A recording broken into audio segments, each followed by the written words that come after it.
All right, so the older you get, you ever notice that you can't handle your alcohol anymore? That, you know, you'll have a night of drinking and then you're screwed for 3 to 4 days, sometimes longer. Well, that was me for the past, well, how old am I now? 45? 15 years maybe? I've had this issue. You know, it's just a sensitivity, just like anything else. Just any food sensitivity, you can have sensitivity to drinking, like beer, wine, alcohol, any type of alcohol. And I thought it was, you know, well, this is weird. Is it an allergy? Maybe I have, you know, my liver is not working properly. It's all bunged up, or you know, my body's like, it's, you know, I had enough. I can't. I'm getting old. I can't. You know, it's poison to me now. I can't. My body can't do it. In a way, I was right. And there, you know, if you look back through your life, you'll see why it happened. It doesn't. Things don't just, sensitivities don't just come from thin air just because, just something to do. It doesn't go, oh, let's have a sensitivity today to coffee and fish and garlic and eggs. Let's just do it. Let's do it. No, it works differently like that. It's because, like I've said in my other videos, you've built your loads, right, throughout life. Right, I'm 45 now. It makes sense. The older you get, usually you get more loads, right? Because you're older, so your bucket's fuller, right? And it's the more chances of your bucket being fuller at 45 than it is at 2 or 5 years old, right? You probably got tons to go still at 5 or at 2. You still got a shitload to fill it up. But when you're, you know, 45, it starts to, even 30. But nowadays, people are getting sick easier with sensitivities and chronic symptoms. Why do you think that is? Well, our buckets are getting fuller, quicker, faster, easier because of our environment, right? We're coming into a time where everything's a stress load. Everything. Even though the way families are brought up. You know, back in the day, sure, we had our old school, strict, you know, lives here and there, but we had less social media. We didn't have, because social media brings a stress response. When you're in there arguing with people, the news, I'm sure the news was always bad, but, you know, back then people were engaging in life. They were out there in the farm. They were growing their vegetables. They were out working. Everybody was doing something or engaging. They were out doing things with the family. They didn't have cell phones. They didn't have things that didn't keep them engaged constantly. So if you look back, stress wasn't as severe as it is now. So that's why you might see people have symptoms at an earlier age. And it's more common, right? So let's think about my life. Okay, how did I get here? Well, for example, if you think about your life, jot it down. Take, you know, a little thing and then go through all the points of all the shit shows you've been through your life, all the curveballs that you've had. So with me, it was, you know, it could have been you guys had childhood trauma, some sort of event as a child, or teenage years, a parent passing, divorce. There we go. That was a regular thing at that time, my time. That affects your mental loads, right? The body keeps a score. You start carrying on loads without you know, having a choice. You have no choice in this. It's happening to you. Life is happening to you, and you're just taking the hits, man. You're just right, and you're carrying loads more. You're like, oh, like, oh man, oh, right? It's loading up. So, you know, for me, if you think back your life, all the things that happened, it could have been co-workers that you didn't like, bad work environment, you worked too much, too stressed at work, you hated your boss was treating you like shit, you never had weekends off, you can never afford anything, but you're doing overtime, toxic environment, union environment at your job, What else? Toxic relationships. You had, you know, a narcissist boyfriend or a narcissist girlfriend, and you were together for too long, you just couldn't get out. That all builds your loads. It adds your loads. It brings your baseline way up to here. When our baseline is just designed to, just think, 1,000 years, our baseline was designed to handle a bear coming, either being shot dead for food, or you fleeing and, you know, the situation being over, or you're dead, right? So your limbic system made a choice. It would say, okay, we fight or flight. And that situation would figure itself out within, what, 20 minutes tops. You're in fight or flight state. You're at a 10, right? And then when that's over, it goes back down to 0, back down to your baseline. But over time, in our lives that we're living now, in the past 50 years, we're bringing along a tiger with us constantly. So our state of fight or flight is always at a 10. And what happens is we create neural pathways. Our brain creates neural pathways, and it hardwires it there. And now this is your new baseline at 10. And when you're at 10, your body is not regulating properly because it's filled with homework constantly.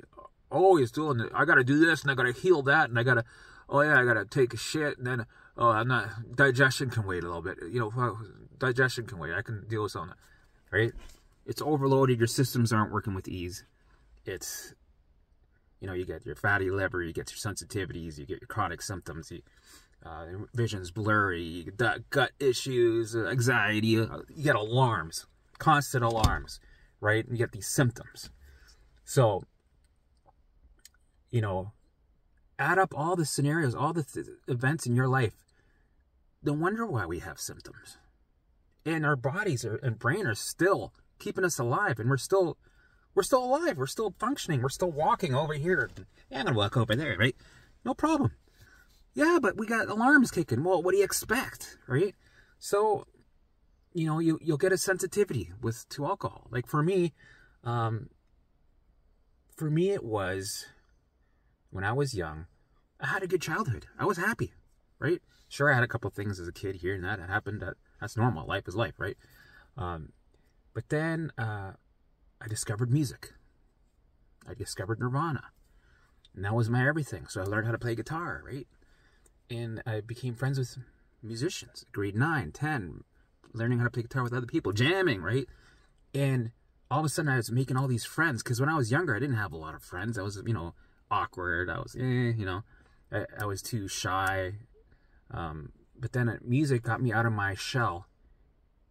And I was able to have a bunch of friends. And then add alcohol. Alcohol was the best thing and the worst thing that's ever happened to me. It got me out of my shell. I didn't give a shit what people thought of me. My natural character just came out. And I was funny. I didn't care. And people liked how much I was drinking, right? Oh, you're hilarious. What? How much hilarious? Right? I go to parties. Partying was my job. That's all I did. From when I was serious partying, about when I was 18 till I was 29. Every day I drank alcohol. In the beginning, it was, you know, peer pressure. It was like, I wanted my friends to like me. I wanted to fit in. I wanted to have something to talk about. If I was just a guy that didn't drink, that was in the jamming and everybody else was drinking, you wouldn't really fit in. You kind of like, you know, but when you're drinking with them, yeah, man, you got a beer? I could have, okay, yeah. Oh, man, did you see yourself yesterday? You were hilarious. You did this thing, right?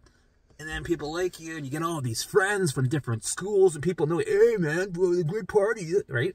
I was Mr. Popular with the drinks and the partying and the guitar, right? It was the best thing ever. I loved it. I loved it.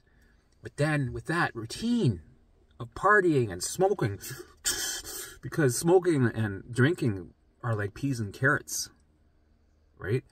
It's like peanut butter and jelly, right? They go together so good. Like if you have a drink, you want to have that smoke. Oh yeah. Well, yeah. And you got two bad habits now. And cigarettes is like a bomb going off your nervous system every time you have one. Alcohol puts so much strain on your body and your brain. Dolly snoring. Right? And I did this. In the beginning, it was just because, you know, everybody, teenagers, you know, 17, 18, you start, you know, have a couple of drinks, you go out with your friends, you want to party, you want to socialize. It's the best. And you know what? I wouldn't change that. Oh, no, it was amazing. I loved it. But then it became a habit. I became a binge drinker.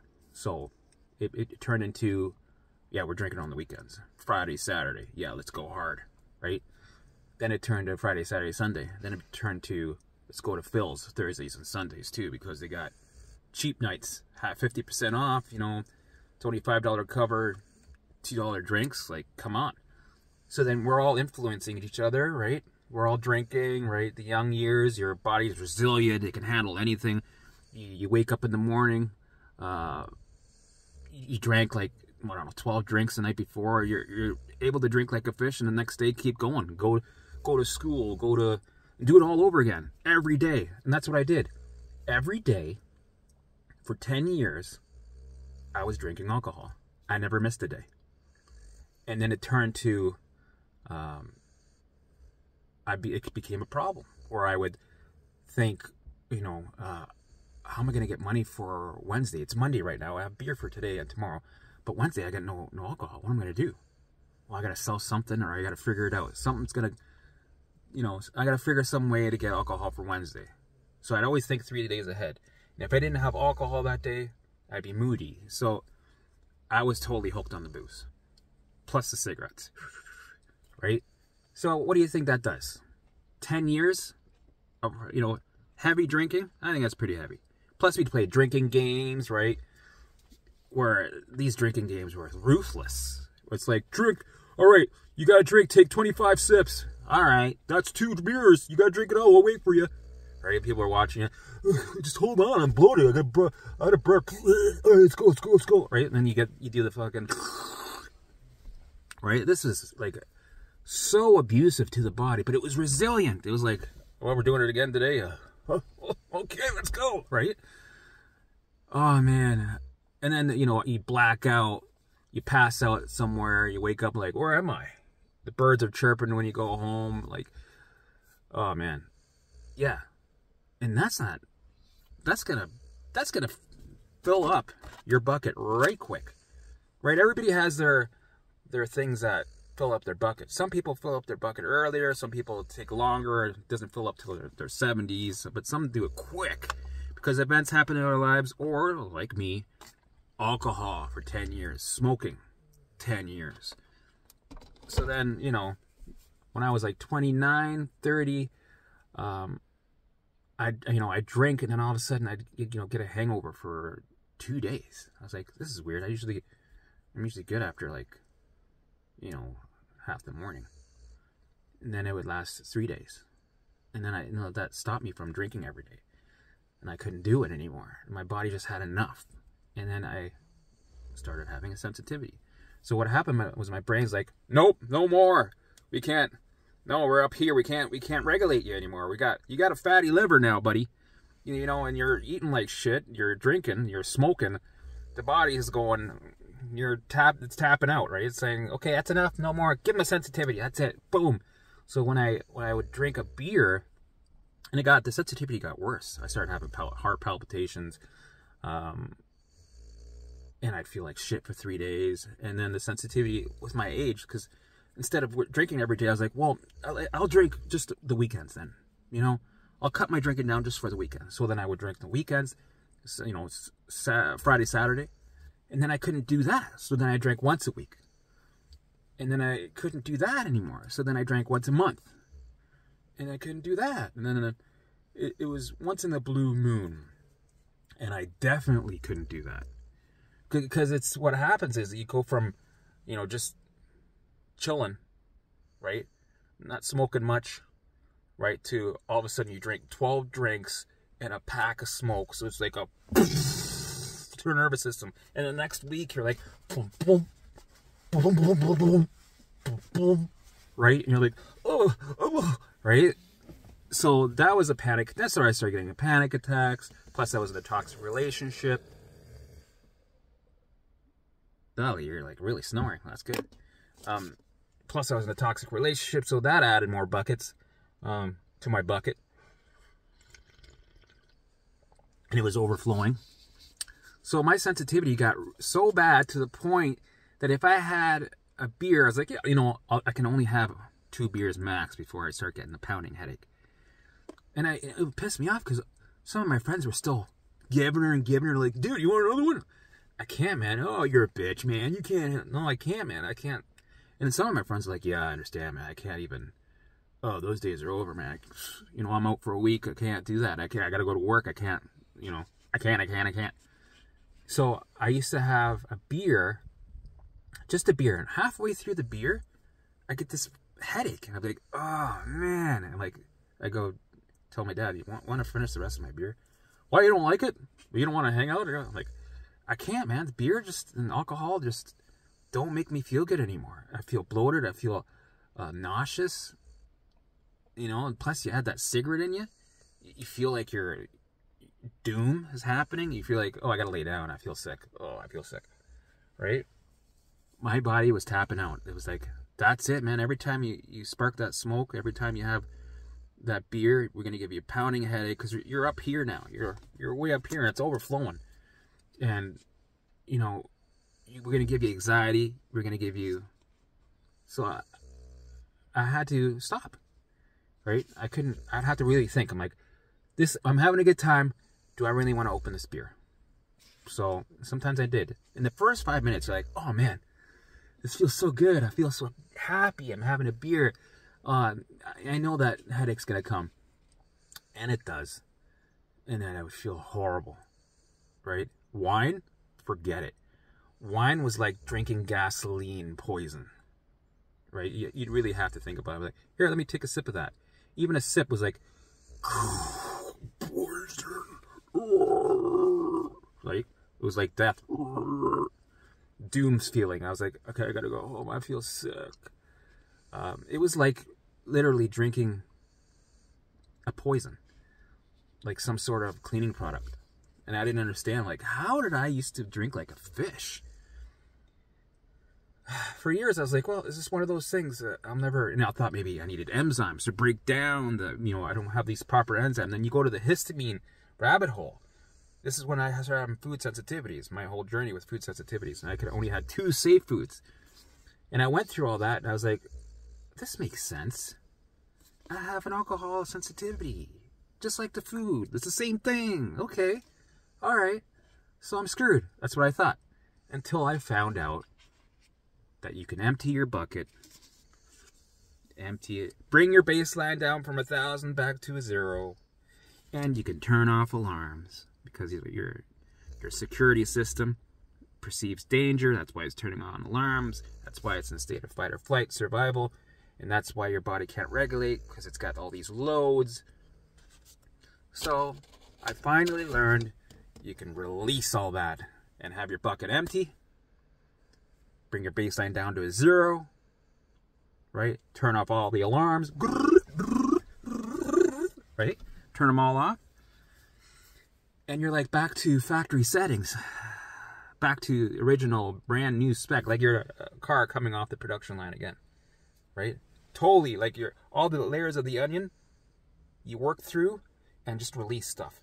You like literally, well, like this. Empty. Just imagine this is empty. Imagine that's empty. Right? Empty that bottle. And then your body's like, well, what you got? Now, I can drink.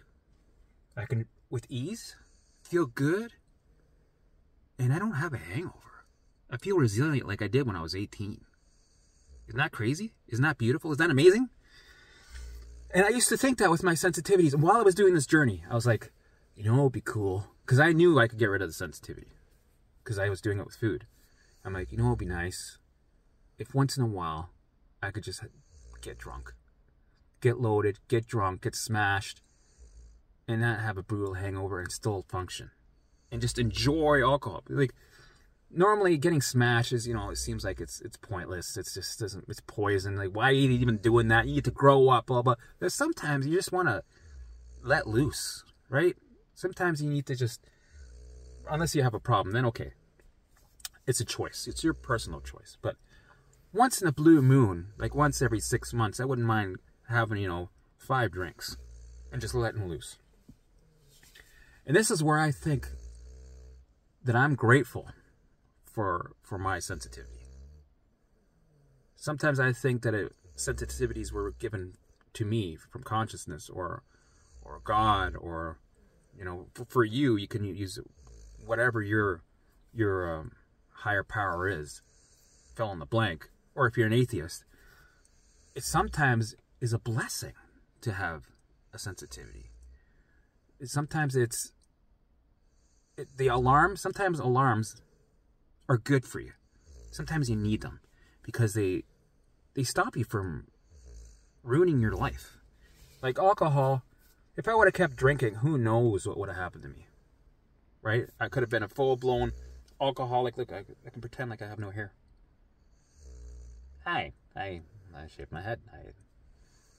Right? I could be, who knows what would have happened. I could have got more sick.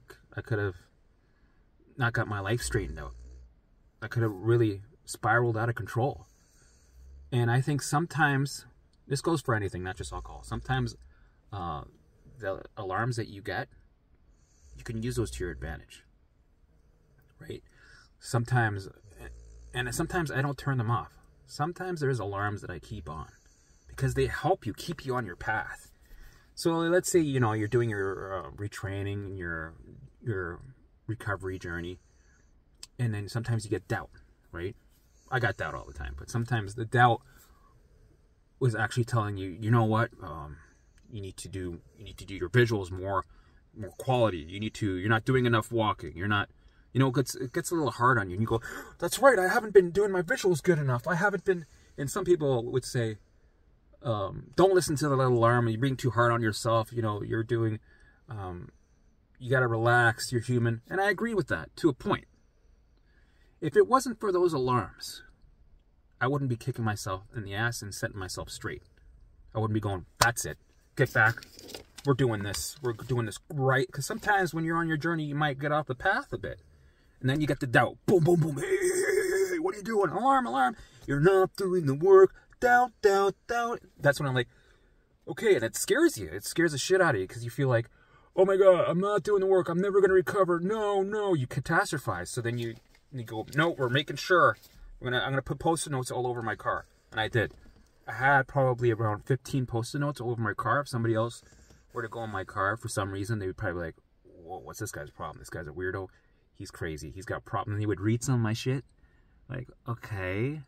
Because some of the words only made sense to me. If somebody else were to read it, they'd be like, okay, this guy's fucked. He's got some serious issues.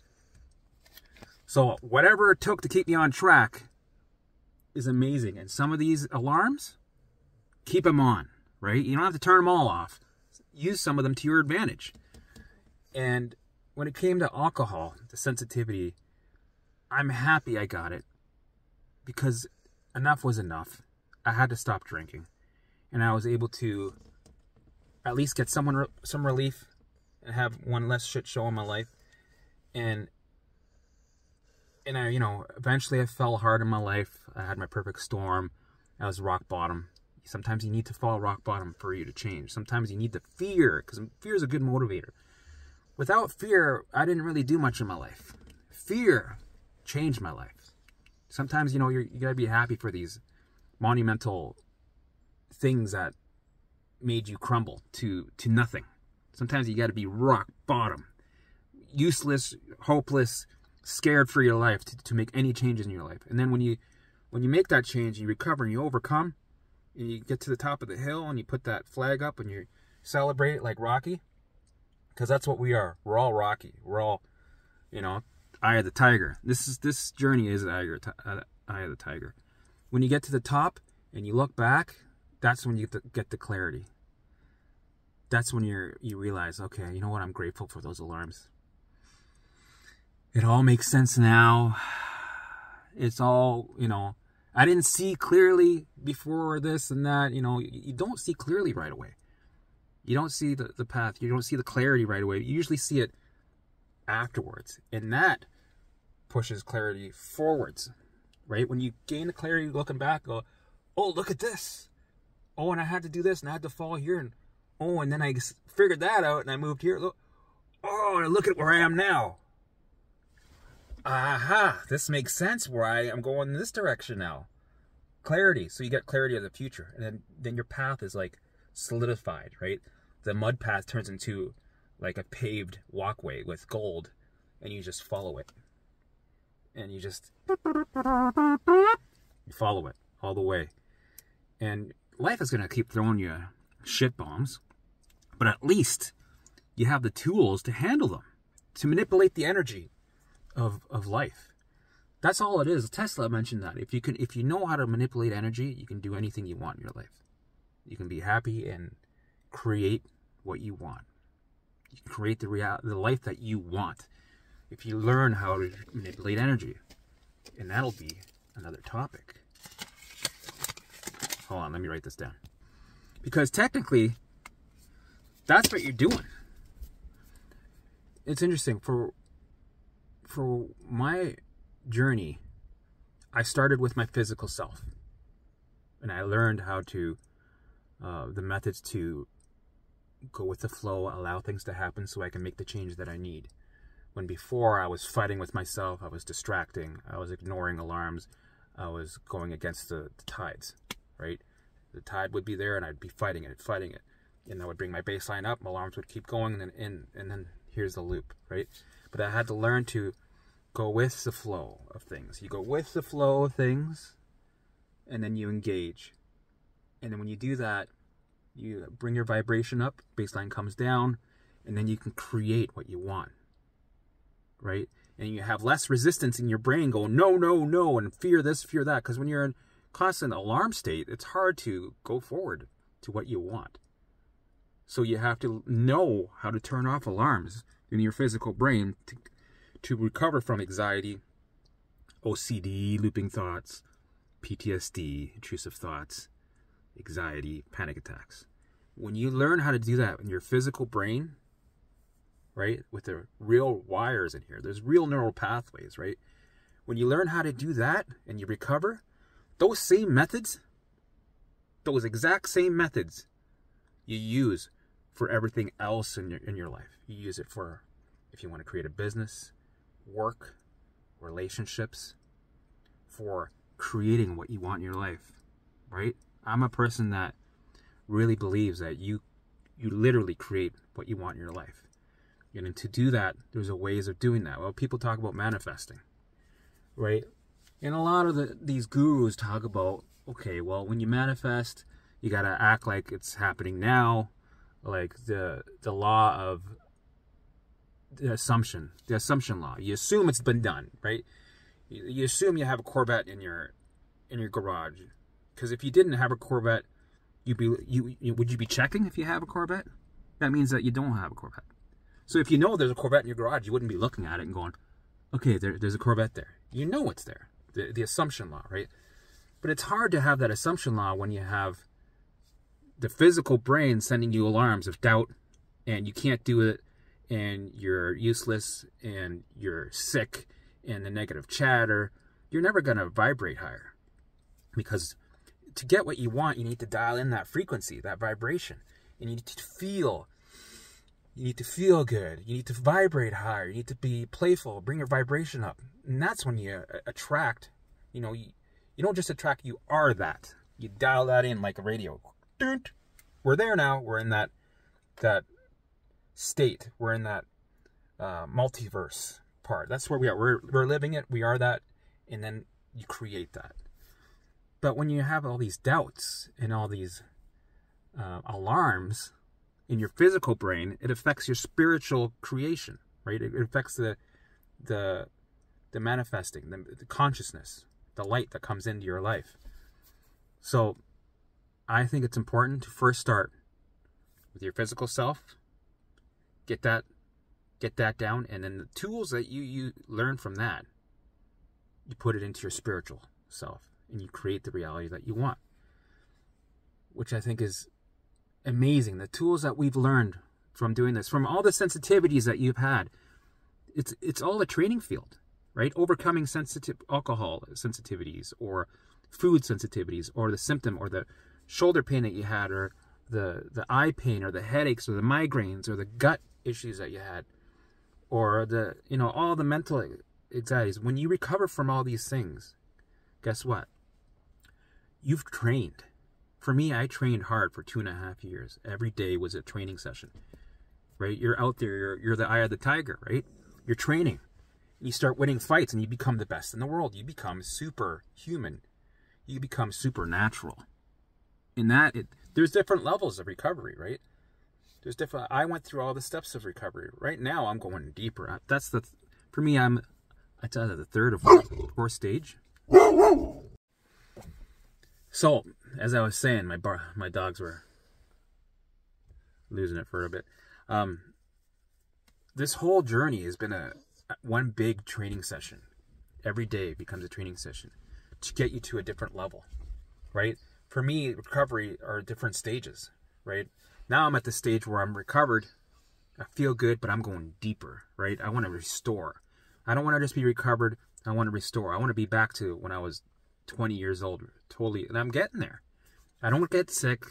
I don't have sensitivities anymore, I'm grateful for the alarms that were there at the time because I needed those alarms. They kept me on track. They probably saved my life, if you really think about it. And it would be kind of interesting if they could have a sensitivity for people with drug addiction. Maybe there is. I haven't even looked into it. But I think it's powerful, this whole journey, because you're literally training. You're Rocky, right? You're an Olympian. You're defying gravity. And you're learning how to recalibrate your physical self, right? Because it starts with your physical self. This is where it starts. So when you understand your physical self, you're training, and then you start to understand what's beyond your higher self, past your physical self, right? Your higher self, the spiritual realm, consciousness, right? And for many people, it could be God, Jesus, Buddha, or whatever it is, right? You go outside your physical self to that. Fill in the blanks. Whatever your beliefs are, that's the next level. And that's where I'm at right now. I'm discovering so many things that I never could see before because I had no clarity. I didn't see. Now I'm awakening. You have this major awakening through this physical journey. The physical journey allows you to really understand and to see and hear the spiritual journey. Now when I do my visuals, I do it for business. I do it for just my everyday life, happiness, and my spirituality. And to tap into consciousness and get the downloads that I'm asking for. If I need help with something, if I need clarity, I ask for clarity. And what I do is I just talk about it in my visuals. Talk, and it comes to me in my own voice as a thought. I go, this is what I want, right? Consciousness will say, what do you want? What do you want? What do you want to manifest? What do you want to create? And I go, well, I want this. I want this and this and this. Okay. How do I get there? I have a question. I'm stuck on this thing, whatever it is. If I want something, or if I'm stuck on something or a thought, and I'm confused and I need clarity, I'll say it. And then I'll just talk about it, different angles. I'll go, blah, blah, blah, blah, blah, blah, blah. And all of a sudden, download. Beep, beep, beep. Oh, aha. I have an aha moment. Clarity. All of a sudden, things make sense. All of a sudden, there's the answer I was looking for. It makes sense. And I go, wow. And you freak out. You literally freak out. Go, whoa. Well, how do I know the answer to this? And this is one of the reasons why I love visuals. Visuals help me to heal all my symptoms, recalibrate everything. It helped me to build my business, further my life with relationships, family stuff, and it helped me see things and helped me grow spiritually. And, having the sensitivities like alcohol sensitivity or food sensitivities, all those were just me walking up the steps to the awakening, to getting clarity, to growing. It's all a big training thing. So don't think of it as such a bad thing. Don't think of it as, oh, I'm suffering. This is a nightmare. Blah. Yeah, it's a nightmare. But you're going to recover. And you're going to look back and you're going to say, you know what? It's done. I'm happy. But I've gained so much stuff, I would never go back and not ever, like, I will never erase that. I would never, if somebody said, yo, we'll give you the option, would you ever do that again? Yeah, I would, right? I wouldn't change anything. I wouldn't want to erase that out of myself, because the benefits outweigh the suffering that you went through, right? It's a journey for a reason when we overcome things and we move forward and we stick to the plan. All right. So that's it for alcoholic sensitivity or alcohol sensitivity. And the 3-day hangover. Now I don't even have hangovers like I was when I was young. It was very rare that I ever had a hangover when I was young. But yeah, that's gone now. Poof. Right? I'm sure if I were to drink like a 12-pack and a bunch of shots, I'm going to have a hangover like a normal person, right? Like a biological body having to regulate. It's going to, have some aches and pains, and you're going to have a bit of a hangover. But that's normal, right? But it's not so extreme where I can't even drink a beer without having a 3-day hangover. Those days are over, and they can be over for you too. And I'm going to pin down here my playlist of the 5 keys to recovery, along with catching your behavior patterns. Follow it. Stick to it. If it takes you 6 months, a year, 2 years, 2.5 years like me, do it. And you will recover. Put all the research that you did on the shelf. Stick to this recovery plan, and it's for free, right? This shit's free. I'm giving it to you. All the years that I suffered, all the mistakes I made, the money I spent, right? I designed something that will work for you. I took the things I like from different programs, and I put things that I learned from myself, from being my own guide, from making my mistakes. I put them all into this nice, easy to use program. I took all the stuff you don't need, all the wasted time stuff that you don't need, and made something that's simple. Because we like simple. When we're going through this journey, simplicity is very important. We don't want to have so many complicated things that you have to do, right? I make it simple. Yeah, it's not pretty. It's not packaged nicely. I'm working on that. I'm going to have a program that is like nicely packaged with, a website and all that.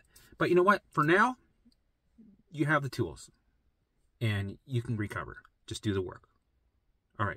Till my next video.